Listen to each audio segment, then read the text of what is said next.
Sallallahu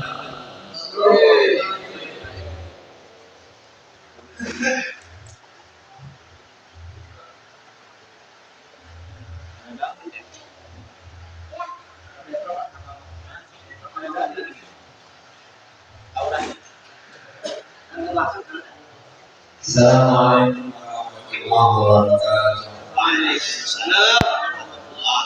Bismillahirrahmanirrahim. Alhamdulillahi wa kafa. Wassalatu wassalamu ala nabiyil mustafa wa ala alihi wa ashabihi ahli sidqi wal wafa. Subhanaka la ilma lana illa ma 'allamtana innaka antal 'alimul hakim. Wa qala rabbi shrah li sadri wa yassir li amri wahlul 'uqdatam min lisani yafqahu qawli amma ba'du. Yang kami hormati ketika sallallahu salam Bapak Kiai Surya, kami hormati Ketua Majelis Taklim Mushola Darussalam Bapak Ian Sunandar, Bapak RT, Bapak RW, Bapak-bapak, para orang tua, para jemaah di Hadrah Syekhul Mustafa yang hadir pada malam hari ini. Moga-moga kita semua senantiasa mendapatkan rahmat ya Allah Subhanahu wa Ta'ala. Syukur alhamdulillah kita panjatkan kepada Allah Subhanahu wa Ta'ala malam hari ini tempat sebagaimana keputusan dari pengurus Nahdlatul Ulama malam pergantian tahun. Memang salah satu sunnahnya pergantian bulan itu dilakukan sehingga setiap bulan dalam Ramadan.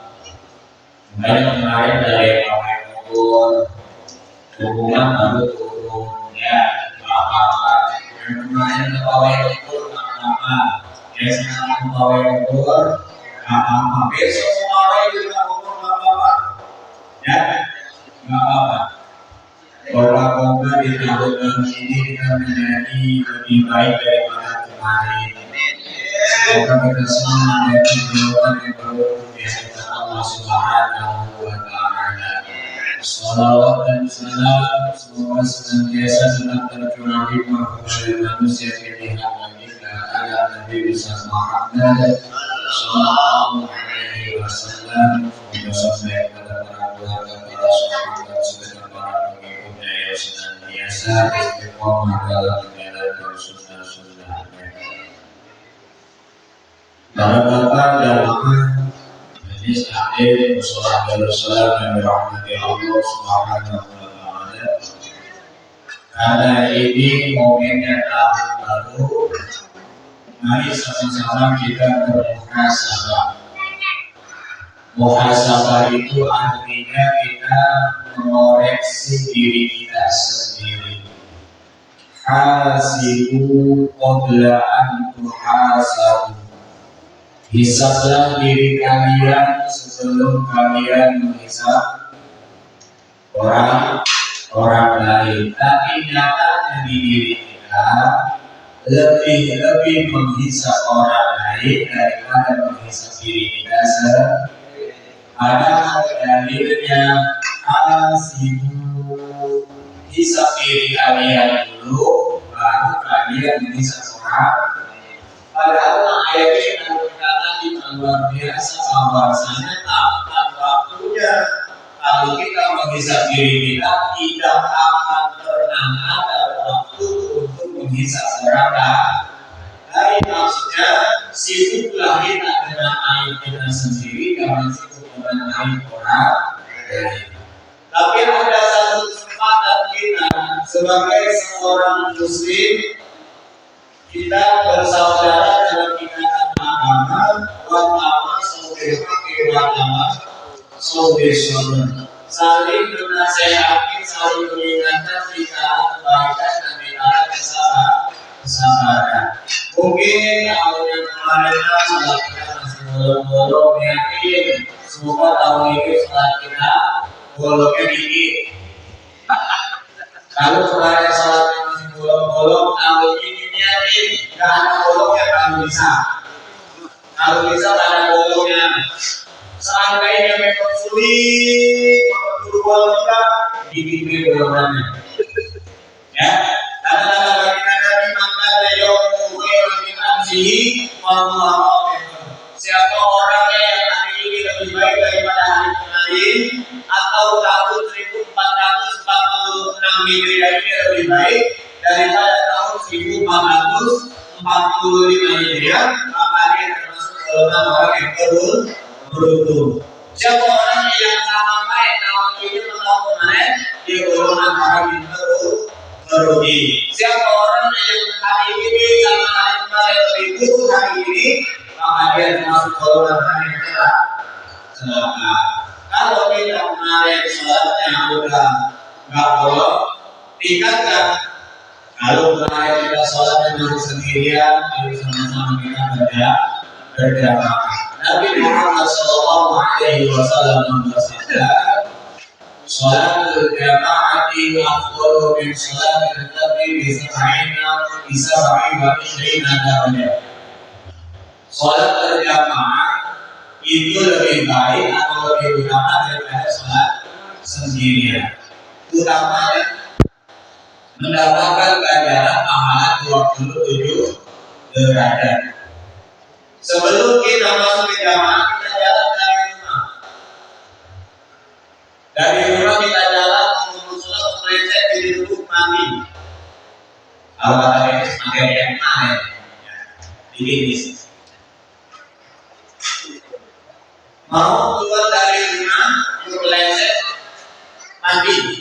Tujuannya mau melaksanakan sholat berjamaah. Kira-kira jaminannya masuk surga apa? Surga neraka. Yang mau Pak jawabnya surga neraka. Lalu saya tanya, kenapa bisa jawab surga? Niatnya mau. Tapi nggak semua orang datang ke musola dia mau sholat. Berapa banyak orang amal kita? Mau kemana? Musola, masjid. Tujuannya bukan sholat, tapi bedain. Ya kan? Innamal a'malu binniyat. Semua amal tergantung dengan artinya ketika kita sudah mendengar azan, hayya 'alas shalah. Kira-kira begitu ya. Ya, karena kita bilang ya. Lalu saya kira memang tidak mana dia. Ya, hayya 'alas shalah. Ayo dirikan. Terus habis itu apa? Hayya 'alal falah.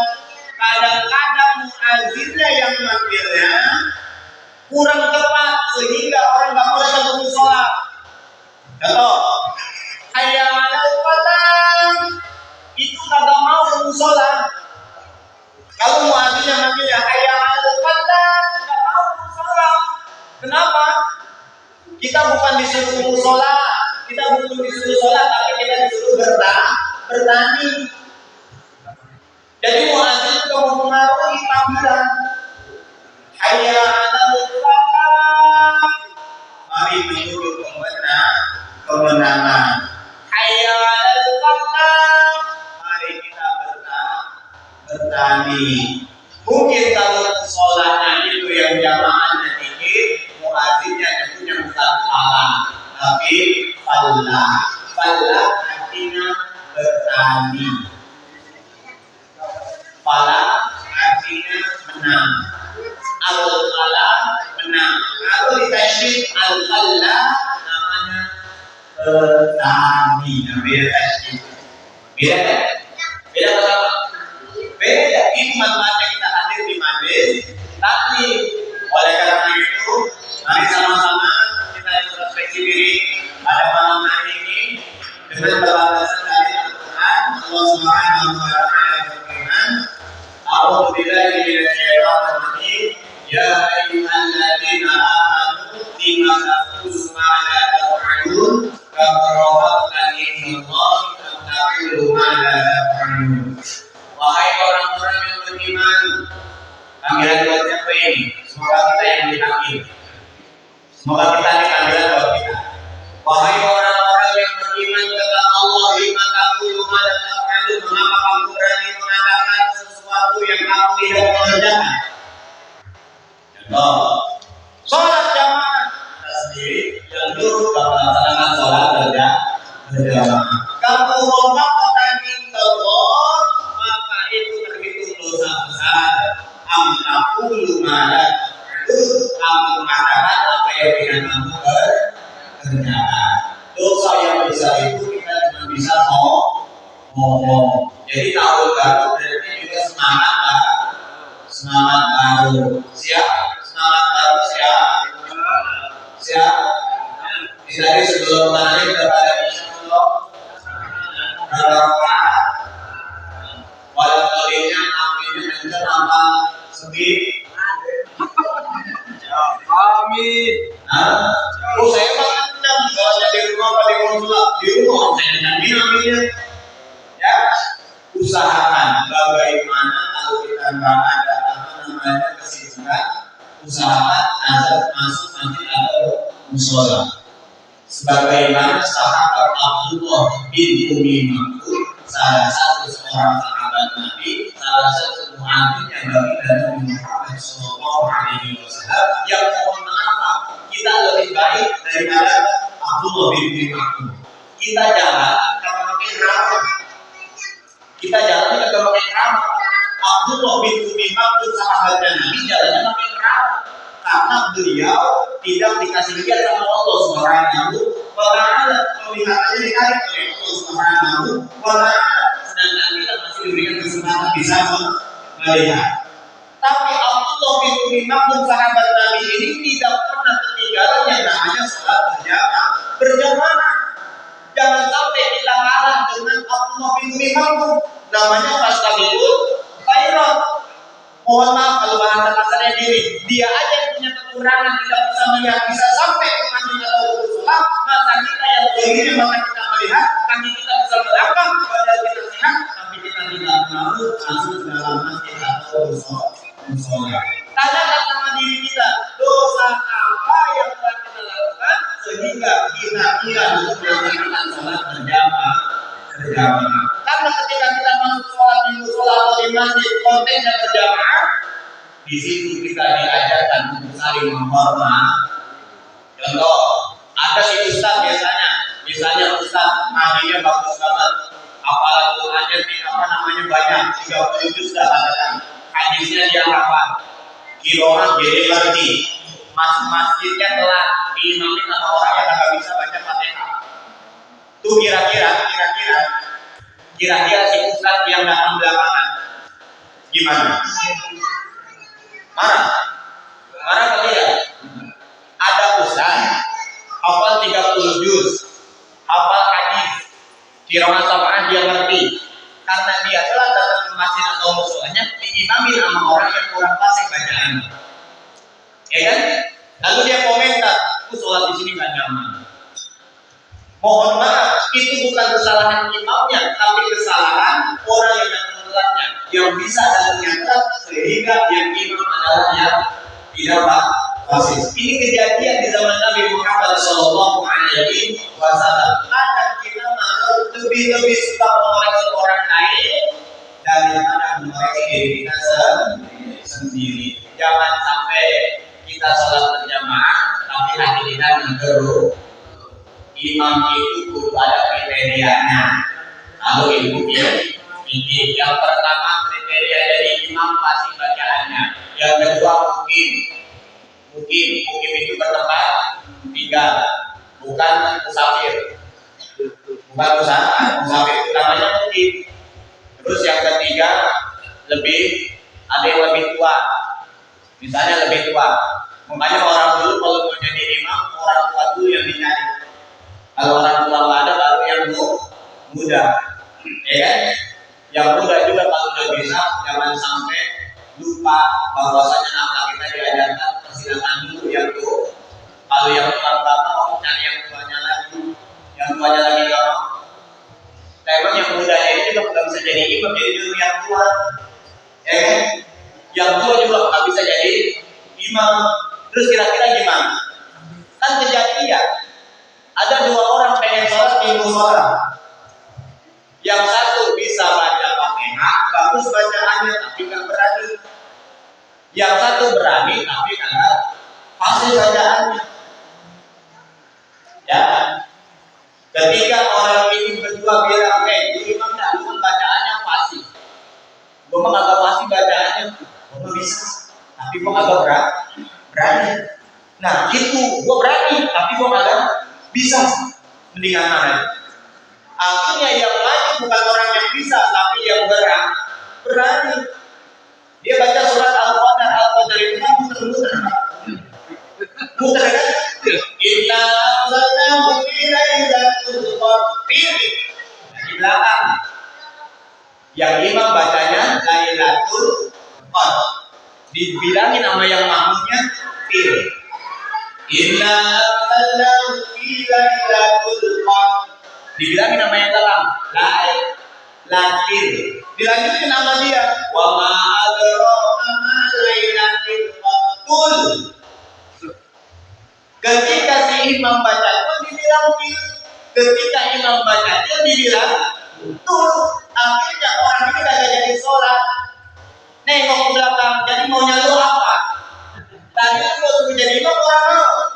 Gak sekarang ketika gua jadi imam gua bilang tul fil. Gua bilang lu tul.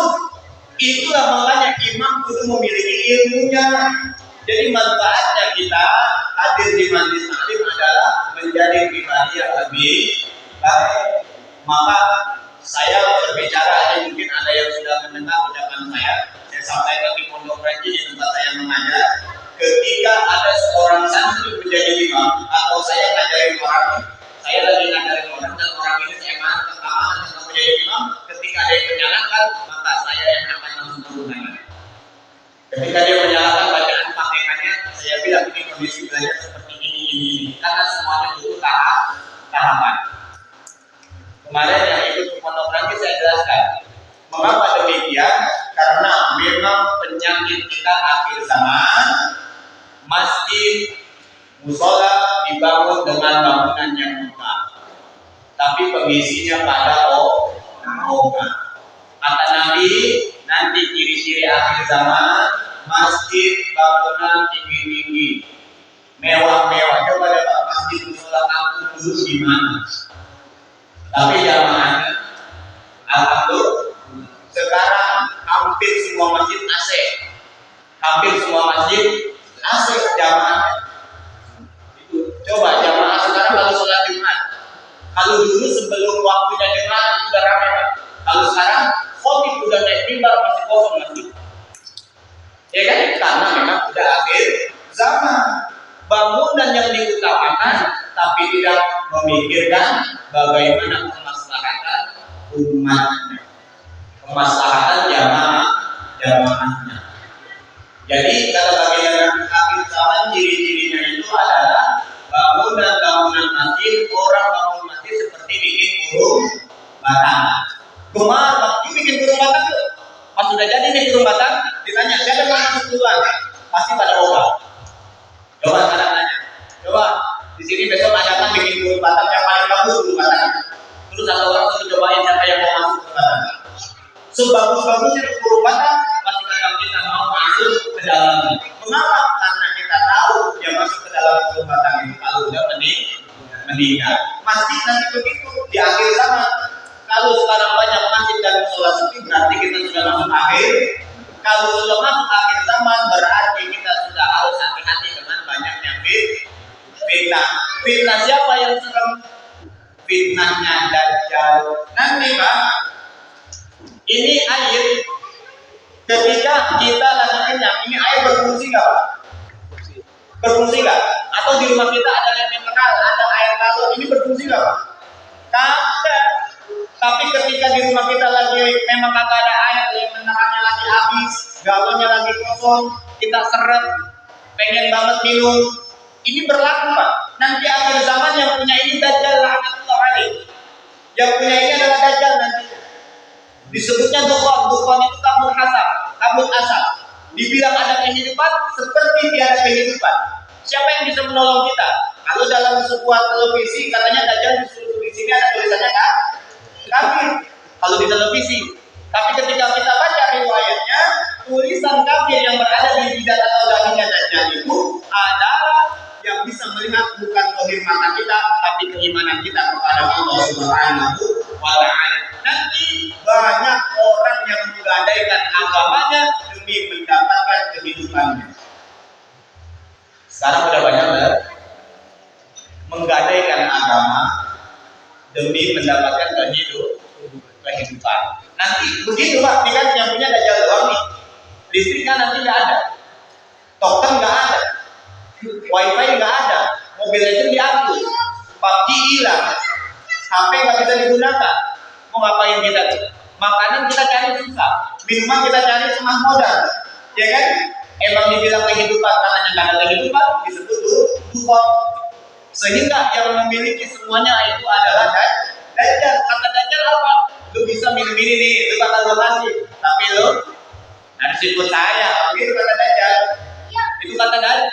Pikiran kita apa? Daripada anak kita mati, daripada anak istri kita mati kehausan, lebih baik kita ikut. Nauzubillah ini. Nanti itu kepikiran lah. Nanti akhir zaman itu akan terjadi bahwasanya Dajjal itu seorang yang luar biasa menebar fitnah. Jangan sampai tinggalkan doa mohon perlindungan dari Dajjal. Apa udah belum? Baca bareng-bareng 3, 2, 1. Allahumma inni a'udzubika min adzabi jahannam wa min adzabil qabri wa min fitnatil mahya wal mamati wa min syarri fitnatil masiihid dajjal.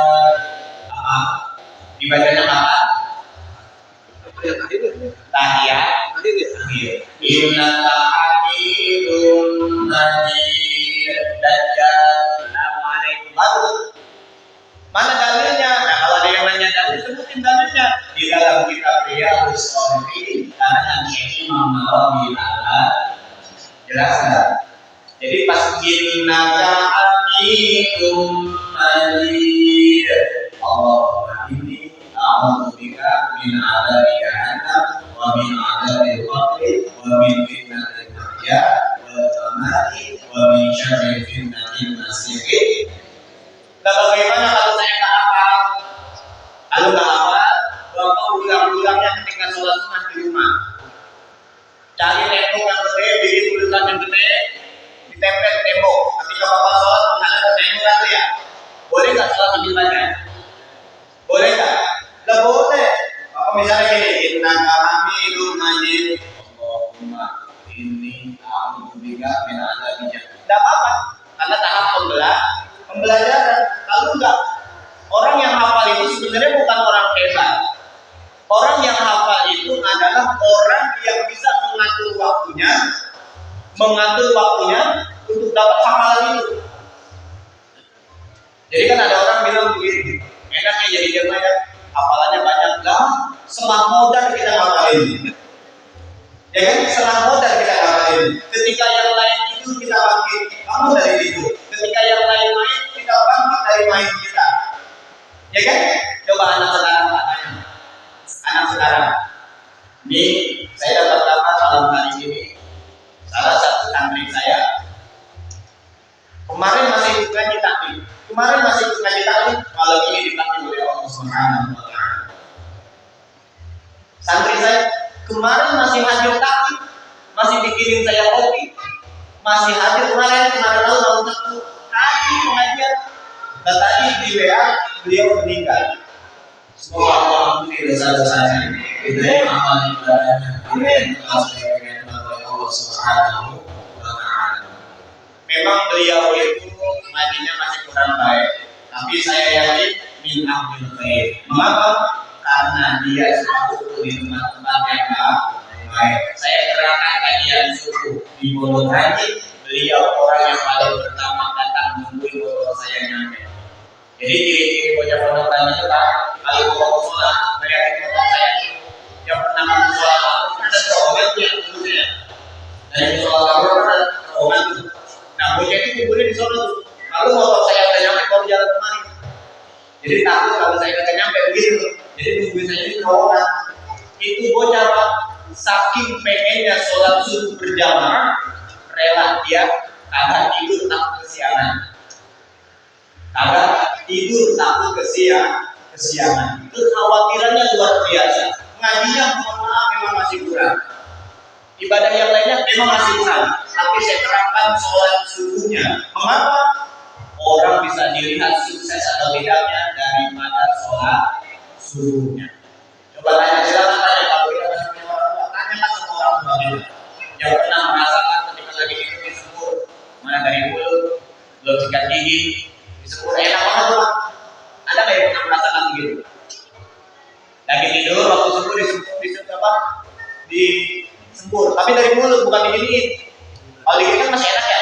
Cuma dari mulut Pak, dari mulut ke wajah kita. Ini didikan saya punya orang tua begitu. Terkadang jangan sampai kita lengah.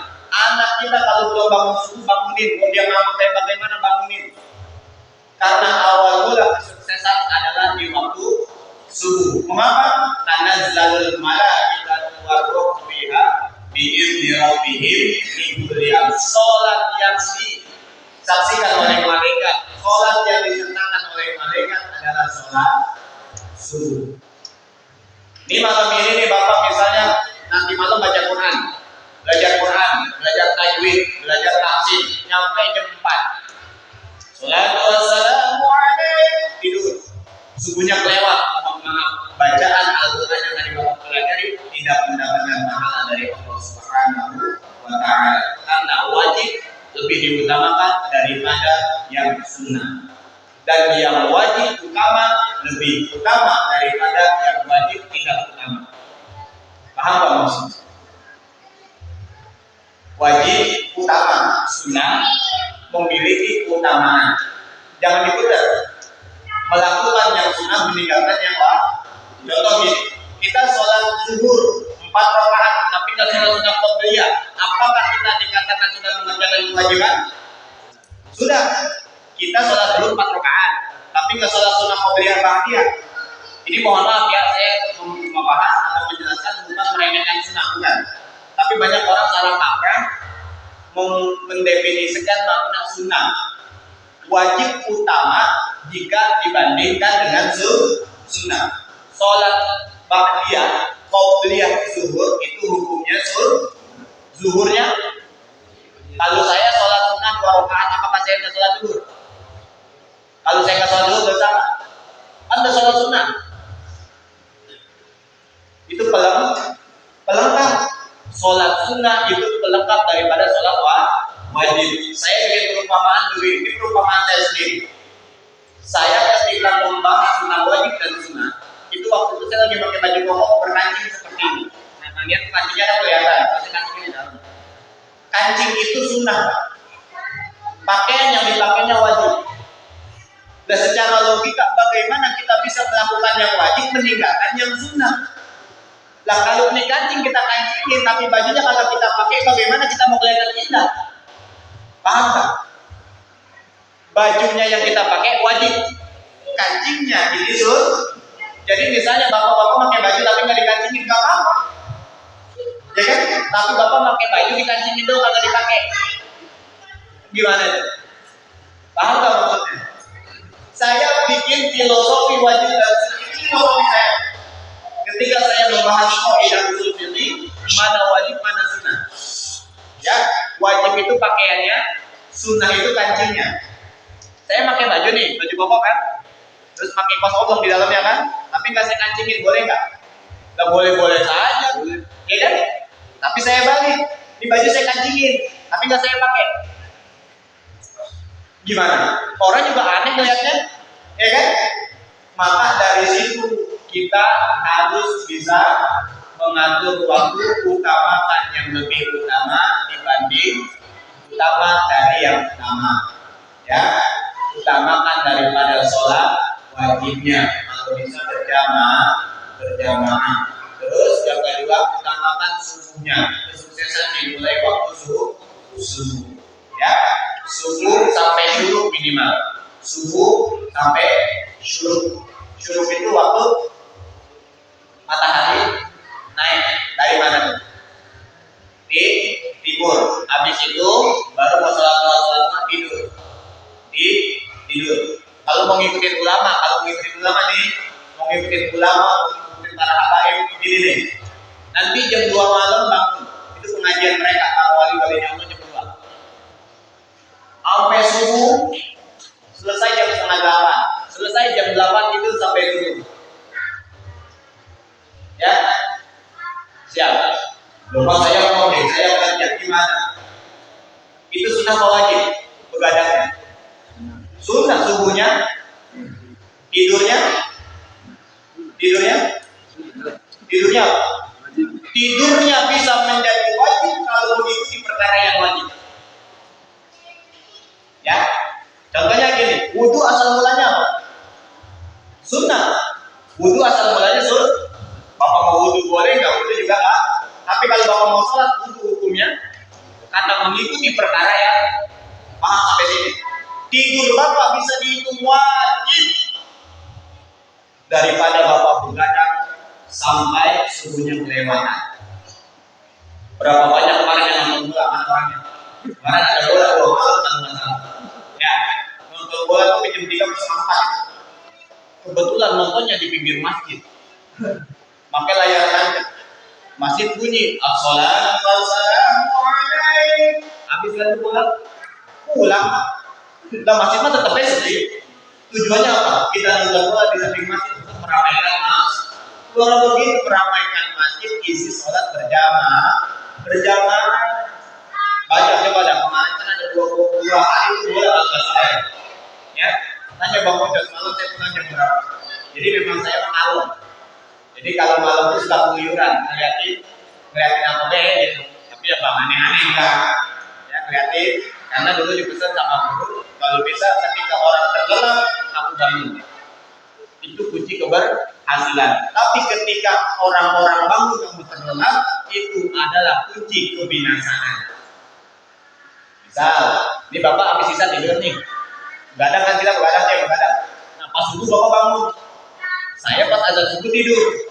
Paham gak maksudnya? Tidur bapak memiliki keutamaan, sedangkan begadang saya memiliki kebinasaan. Jelas ya? Jadi makanya Bapak Irama sering bilang begadang jangan. Kalau tiada, kalau larang kita boleh nggak? Buka-buka kita begadang boleh nggak? Boleh, tapi kalau sampai meninggalkan sholat subuh, mohon maaf tidak ada hasilnya. Itu yang mengarang kita, yang menulis kita, koreksi kita. Nggak ada manfaatnya dia begadang sampai meninggalkan subuh, apalagi kita. Kalau sering subuh kita terlewat, tanyakan dosa apa yang selalu kita lakukan sehingga sholat subuh terasa berat. Karena golongan orang munafik sudah dicatat oleh baginda Nabi, sholat isyanya dan sholat subuhnya. Kalau bisa dilakukan secara berjamaah. Semoga tahun ini lebih giat lagi berjamaahnya. Sholat ini tambah ramai lagi jamaahnya. Ya, nanti di apa namanya yang azan bilangnya itu muadzin, jangan pakai tasydid di atas laf falah. Hayya alal falah, langsung jalan. Falah jangan tahan, falah jangan ditahan. Kalau ditahan artinya bertahan. Ini saya contohkan. Hayya alal falah, langsung falah. Lalu yang bertani hayya alal falah. Beda apa sama? Falah, beda apa sama? Kalau al-falah artinya kemenang, falah artinya bertani ya. Jadi yang muadzin ayo semangat tadi. Yang pahalanya paling banyak itu orang yang azan. Itu musuh setan. Musuhnya setan adalah muadzin. Yang sering azan, semoga itu menjadi amalia solehnya ketika ia menghadap Allah Subhanahu wa taala. Itu dulu nanti yang menanya silakan. Mohon maaf. Assalamualaikum warahmatullahi wabarakatuh.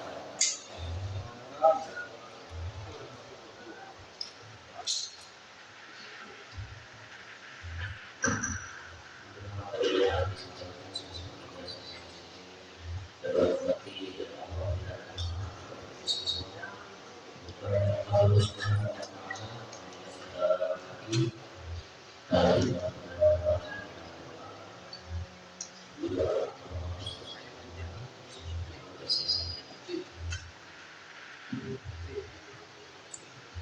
الله عليه وسلم الله الغفور الرحيم. أعوذ بالله من الشيطان الرجيم. بسم الله الرحمن الرحيم. الحمد لله رب العالمين والصلاة والسلام على سيدنا محمد وعلى آله وصحبه أجمعين. اللهم اغفر لنا ذنوبنا وذنوب والدينا ولمشايخنا ولمعلمينا ولأستاذنا ولقراباتنا ولمن أحسن وأحب إلينا ولجميع المسلمين والمسلمات والمؤمنين والمؤمنات الأحياء منهم والأموات. اللهم إنا نسألك رضاك والجنة ونعوذ بك من سخطك والنار. اللهم إنا نسألك سلامة في الدين والدنيا والآخرة وعافية في الجسد وزيادة في العلم والعمل وبركة في الرزق وتوبة قبل الموت ورحمة عند الموت ومغفرة بعد الموت. اللهم هون علينا في سكرات الموت والنجاة من النار والعفو عند الحساب. ربنا هب لنا من أزواجنا وذرياتنا قرة أعين واجعلنا للمتقين إماما. رب هب لي من الصالحين رب هب لي من الصالحين رب هب لي من الصالحين. رب اجعلني مقيم الصلاة ومن ذريتي ربنا وتقبل دعاء.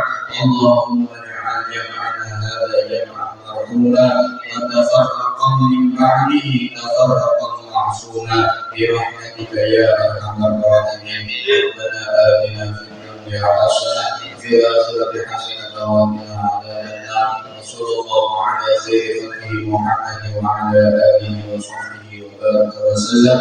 سبحان ربك رب العزة عما يصفون وسلام على المرسلين والحمد لله رب العالمين.